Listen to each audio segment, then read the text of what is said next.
episode of Jason Talks About. And in this episode, I will be talking about AEW Dynasty 2025. Um, I am your host, Jason Medeiros, and the music you heard at the top there, that is Reality 508. Find them where you find music, and find me on social media at Jason Talks About and just about every social media platform. And please hit the like and subscribe button if you have not already, and sign up for alerts so you can know when new episodes drop. Okay, let's get into AEW Dynasty 2025. So the pre-show, I'm just gonna kind of gloss over real quick here. They had a trios match. Nick Wayne and Action Andretti and Leo Rush fought AR Fox and Top Flight. I often joke that the best part about these matches is Layla Gray. I kid.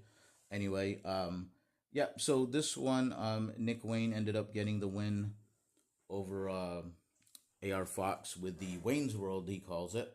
And we continue with the whole history between Nick Wayne and AR Fox when AR Fox and Swerve went and beat him up and bloodied him with a picture of his dead father, which kind of makes me feel like Nick Wayne is the good guy in all this. I don't know, but anyway, that's where this all stems from.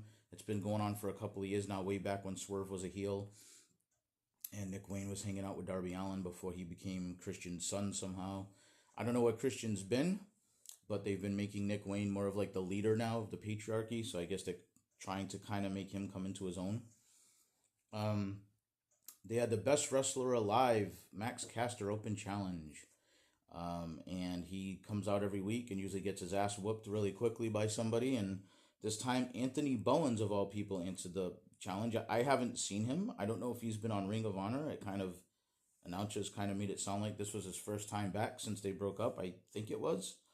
But anyway, Bowens beat his former partner pretty convincingly. And I don't know what's happened to Max Caster. He was like once one of the coolest and funniest guys in wrestling, and maybe the most over tag team in wrestling, and now he's an absolute joke and a clown. And I guess they're trying to push the whole Anthony Bowens thing. He's still with Billy Gunn, so they got that going on, and I don't know. Okay, so now the main pay-per-view portion kicked off, and it was the Owen Hart men's tournament match. Will Ospreay versus the Jet Kevin Knight. JR was on commentary for this. I was glad to hear that. Always like when I hear good old JR. What I will say about this is just some thoughts on Kevin Knight. Kevin Knight is a new guy, okay? He looks good. He's got a, really like well built, good body. He's got decent size. He can do like all the high flying moves. He seems to be a good wrestler. So this is a signing where I'm like, okay, this isn't like a little tiny guy. This isn't a guy that looks like, just some indie dude. Like, this guy looks like something. Like, I could picture Kevin Knight in WWE, for example, right? But here's the problem. Kevin Knight debuts on Collision a couple of weeks ago, loses to Jay White. Jay White gives the big rah-rah speech about, hey, kid, you really pushed me to the... Whatever, that thing they always do in AEW. So he loses his debut, okay?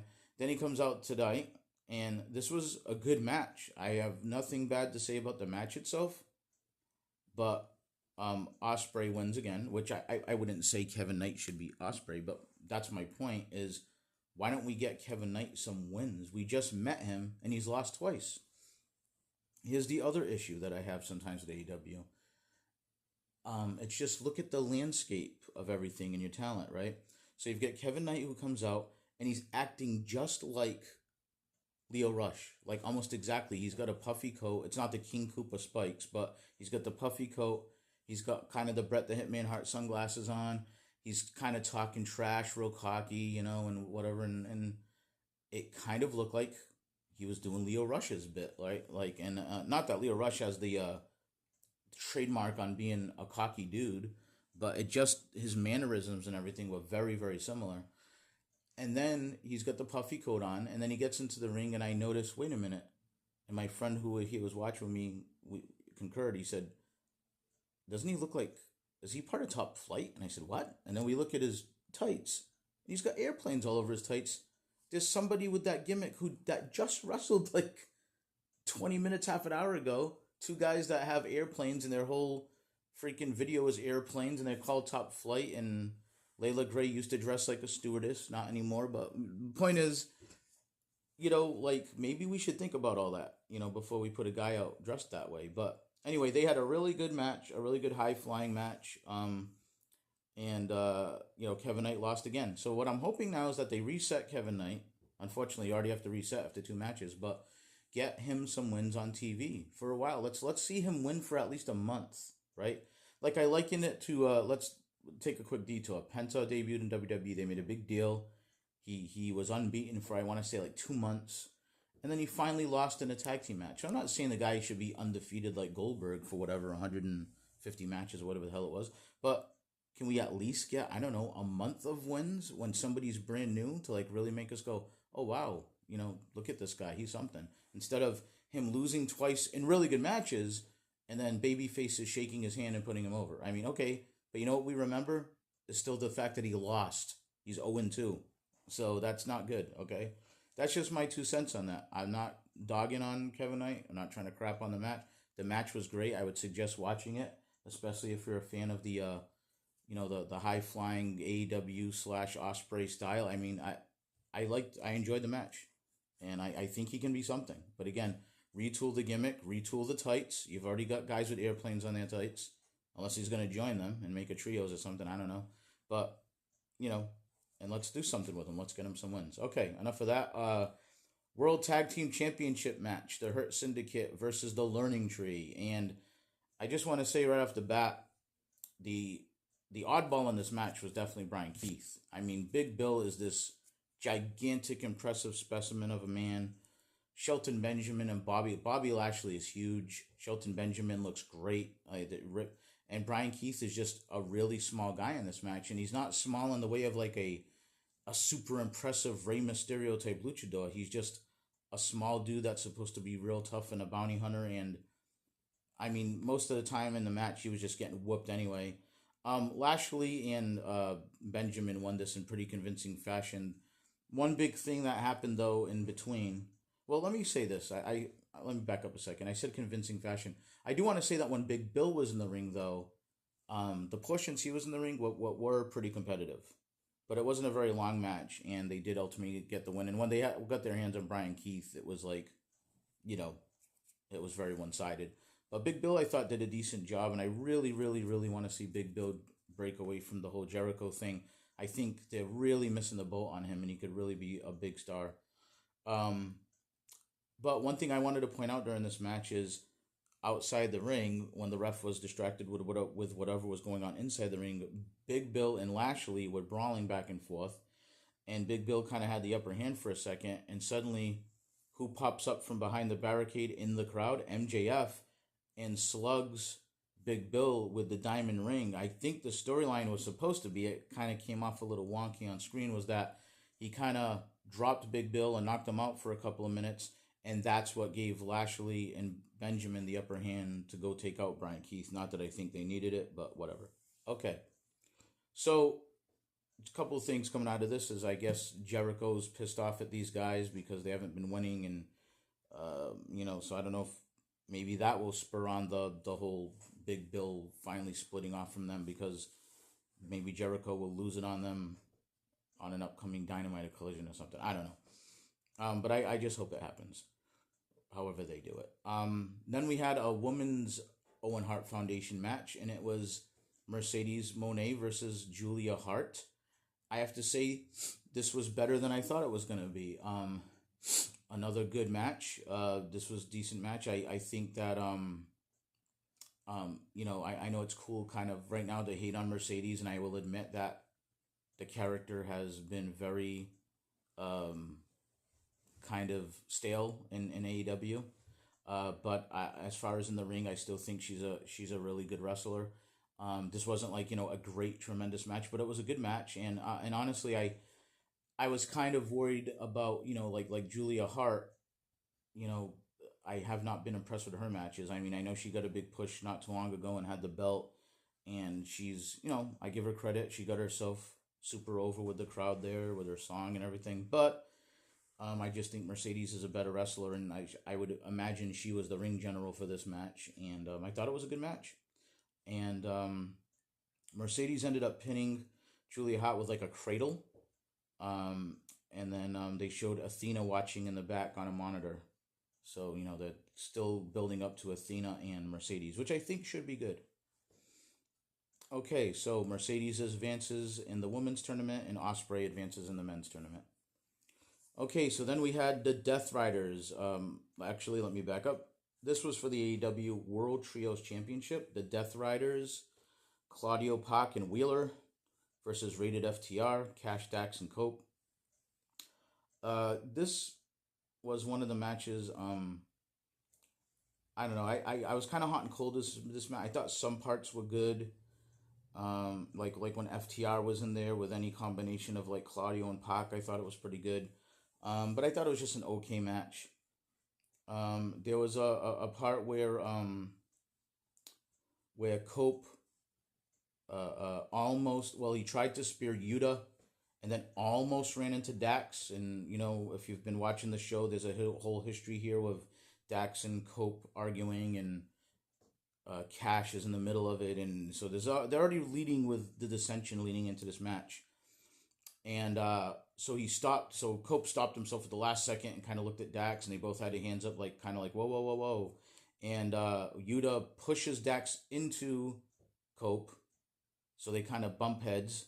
And then as Dax kind of stumbles out of the corner, Yuta hits him with the Psycho knee and wins the match. So Wheeler Yuta again pins Dax again for the second time in like a week or two.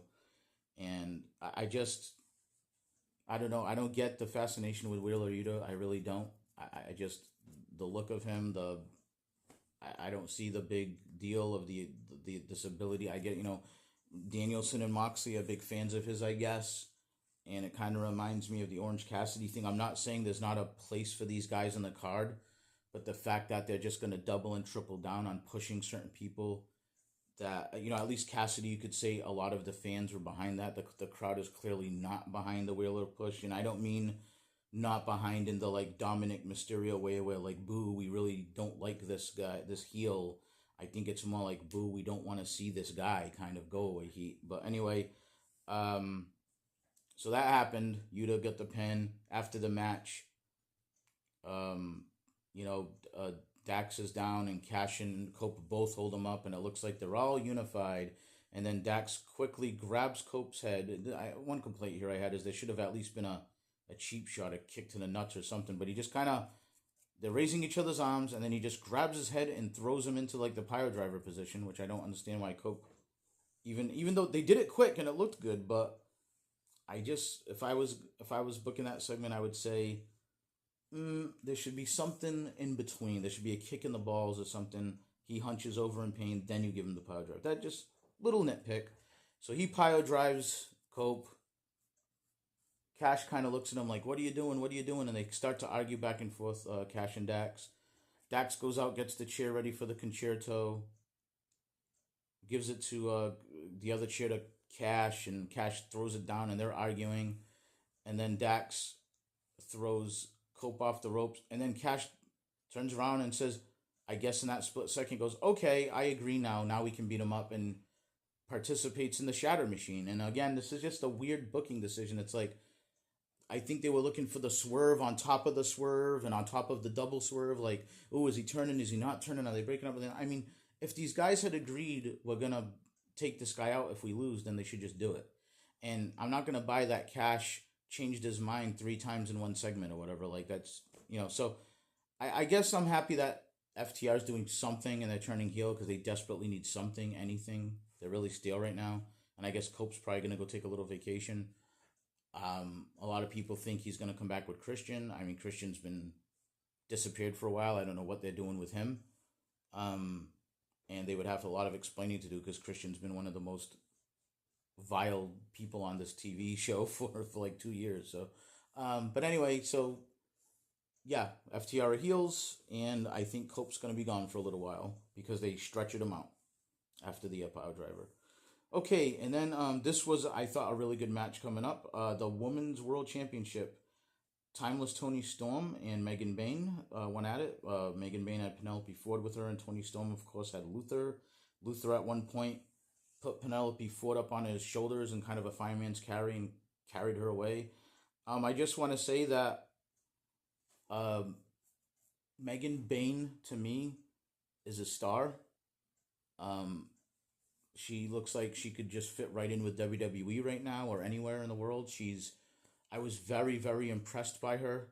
I'm assuming that, Tony Storm led this match, of course, but still, Megan Bayne just is solid. I mean, she pulled out a lot of moves that I hadn't seen her do before. She's big, she's powerful, she's beautiful. She, you know, hung in there with one of the better female wrestlers, in my opinion, out there today. And Tony Storm did get the win, but at least it was kind of like a fluke roll up thing, and she looked very surprised when she did it. At one point in the match, she gave Megan Bayne a couple of those hip attacks and gave her the Storm Zero and got a 1 count. So Megan Bayne loses here. So here's what I'll say, because I don't want to sound like a hypocrite, okay? I don't agree with Megan Bayne already fighting for the belt against Tony Storm because I knew somebody would have to lose, okay? So I don't agree with that. But here's where I will give them some credit.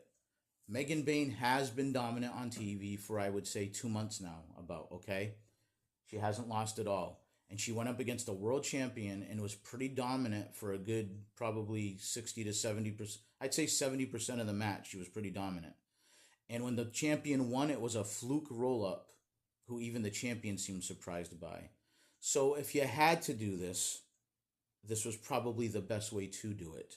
But I'm really looking forward to the future of Megan Bayne. I really hope they don't screw her up. So that was a really good match. Then we had another Owen Hart Foundation tournament match. Mark Briscoe versus Kyle Fletcher. He was with Don Callis. Now I gotta say, as soon as I kind of forgot about this match, and when they announced it was coming up, I rolled my eyes a little bit because these guys have fought a few times already, and they've been good matches. They've always been decent, but I'm like, these guys again, like, why are we doing this? And, but I gotta say, they turned me because halfway through this match, I was like, wow, this is a really good match. And it was a really good match. They lost me a little bit, though, because Mark Briscoe likes to do the thing where he grabs the chair and puts it in the ring, and the ref just looks at him like an idiot while he runs and springboards off the chair on top of the guy on the outside. And he did that spot, but this time Rick Knox actually took the chair away. But then they did it where Mark Briscoe just kept flinging chairs. He probably flung about 10 chairs in the ring. So by the time Rick Knox could clear out all of the chairs, who was the ref, Mark Briscoe managed to set at least one up and do his whole thing angle. But here's the thing, like, again, it should be a disqualification just bringing the chairs in. And if you just start throwing chairs into the ring, wouldn't you think the ref would just say, okay, screw this, and just ring the bell? I mean, I'm just saying, we should have some logic here, okay? But other than that, they lost me on that part, but this was a really good match. But here's what I don't like. I don't like the turnbuckle brainbuster. I'm going to keep saying that. I think somebody's going to get seriously, seriously hurt. And Fletcher won with that move. I know they like it because it looks cool or whatever, but I don't like it. I think somebody's going to get hurt badly. But this was a really good match, I have to say. It was a match where when it started, I was like, why are they even doing this? And I was going to kind of thinking I'll be looking at my phone on this match. And they caught me, and they got my attention, and it was a really good match. Okay, World Championship match. ROH World Championship match. And in this match, it's the title versus the mask. Jericho versus Bandito. And this match was okay. I mean, Bandito's, I think, a good hand. He's not your typical luchador. He's very muscular. He's big. He's about the size of Chris Jericho, maybe a little bit bigger. And I've said it before. Jericho is one of my favorites of all time. But it's kind of tough for me to watch him now. He just doesn't seem to have it anymore. And this isn't a knock on the guy. I think he's 53. So it's impressive that he's even out there, even having decent matches or okay matches. But so this match, I would just say okay. The ending was very convoluted. So Brian Keith came out, distracted the ref, and then Gravity came out, and he was brawling with Brian Keith, and the ref was looking at them, and Jericho grabbed the baseball baseball bat and gave a really phony looking hit to Bandito and dropped him. And when the ref turned around, Jericho got the 3 count, and it was like, oh my God, the mask. Now, throughout the whole match, they keep showing Bandito's mother and sister and whatever, and they're cheering and whatever. But then Aubrey Edwards came down, and the mother and sister, for some reason, get to tell the ref, hey, he used the bat. And Aubrey Edwards walks over and moves the steps where Jericho had hid the bat and moves the steps and sees the bat. So I guess on the word of 2 fans, Aubrey Edwards, the outside ref, got to change the outcome of the match and say the match needs to be restarted. And when they did that, Bandito did pin Jericho and take the title. So, yeah, it's he hit the what they call the 21 plex. So Bandito's the new ROH World Champion. Pretty convoluted finish. Okay match. But, all right, moving on. TNT Championship. Danny Garcia versus Adam Cole. No time limit, no outside interference. Again, I just don't understand if they can make those rules. Why don't they just make it always then? And just say, hey, we're, as an organization, we don't want outside interference. We want clean finishes. So, I don't understand, like, why do they only have the power to do it sometimes is kind of weird to me. But anyway, so this was, this was a solid wrestling match. And Adam Cole ended up getting the win. It's been an interesting dynamic because it's been a lot about everybody respects each other and we're friends, and Adam Cole respects Danny Garcia and blah, blah, blah. I can almost sense a Danny Garcia heel turn coming out of this. Maybe, on Dynamite or something. He acts like he's going to go shake Adam Cole's hand or some crap. I don't know. But this was a good match, good solid wrestling match. I'm not a super fan of either guy, but it was a solid match, and Adam Cole is the TNT champion. So it's his first belt, to my knowledge, in AEW. And it's kind of interesting that he was main eventing Wembley for the world title, and now he's fighting for the TNT championship. But he also looks like he is getting in better shape. There's been a lot of noise made about Adam Cole's body, probably justifiably so. Before people talk about body shaming and whatnot, it's a cosmetic business. People are tuning in to see wrestlers and people that look like fighters, and if you don't look a certain way, people are going to comment on it. That's just the way the business is. So it does look like Adam Cole is working on that, so good for him. AEW International Championship match was up next. Kenny Omega versus Ricochet versus Speedball Bailey. I thought this was a good match all the way around. They lost me on a couple of things, though. Just some silly stuff, like just them taking turns slapping Ricochet in the head and the crowd chanting bald. Another one is Speedball doing the Karate Kid crane kick and Ricochet being dumb enough to actually look at him and then just run right toward him and get the crane kick to the face. I know, people be like, you can have a little fun in wrestling. Sure you can. Yeah, suspend your disbelief a little bit, but I'm not really into Mike Bailey. He's just like a small guy, and I don't know, his gimmick with like the mullet and the bare feet and everything. It's just, I don't know, not really landing with me. He seems okay in the ring. But I was more into the Ricochet and Kenny Omega part of the match. I think that probably would have been better, just them 1-on-1. But having said that, it was a good overall match. And they did get Ricochet did take the pin here by Kenny. I was surprised, maybe I shouldn't say I was surprised because Mike Bailey's pretty new. But as we've just noted with Kevin Knight, you can be brand new and go 0-2. So, but Ricochet took the pin. I was kind of a little bit surprised there. And Kenny Omega gets the win, and Kenny Omega's on a roll. Quick note that Kenny Omega used the awful music he uses on pay-per-view. I like Battle Cry much better. And then Okada came out and did kind of a little stare down with Omega, and Omega just kind of walked off. So, and it got some holy shit chants and stuff. My only thing is, I know that Okada and Omega have had some great matches, but man, the Okada I've seen in AEW, I do not have faith in that being a great match.